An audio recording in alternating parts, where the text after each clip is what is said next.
আসসালামু আলাইকুম রহমতুল্লাহি বারাকাতু। আমরা আজকে আখাওড়া রানীখার গ্রামে মুফতি সাদুদ্দিন আত্তাহিরি ভাইয়ের আব্বার 40 দিনের কুলখানি অনুষ্ঠানে আমাদের ব্রাহ্মণবাড়িয়ার প্রত্যেকটা উপজেলা থেকে আলেম উলামা উপস্থিত হয়েছেন এবং আজকের এই 40 দিনের কুলখানি অনুষ্ঠানটা ছিল একটা স্মরণীয় দিন। আমাদের এত ভালো লেগেছে যা চোখ জুড়ানোর মতো।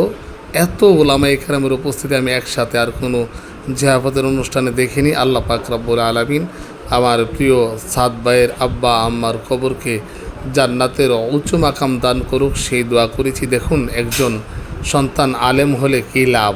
দেখেন, আমরা জানি হক্কানে আলেম উলামারা কোনো গ্রামের উপর দিয়ে হেঁটে গেলে পাশে যদি কোনো গুরুস্থান থাকে, সেই গুরুস্থানের আযাব আল্লাহ পাক রব্বুল আলামিন বন্ধ করে দেন। তাহলে এতগুলি আলেমের মধ্যে আল্লাহর দরবারে একজনও যদি কবুল হয়ে থাকেন, তার উপস্থিতির কারণে আল্লাহ পাক রব্বুল আলামিন সেই কবরের আযাব আল্লাহ তাআলা ক্ষমা করে দিতে পারেন। তবে দেখুন, আজকে অত্যন্ত ভালো লেগেছেন এই আলেমুল আমাদেরকে দেখে। সকলে ভালো থাকুন, সুস্থ থাকুন।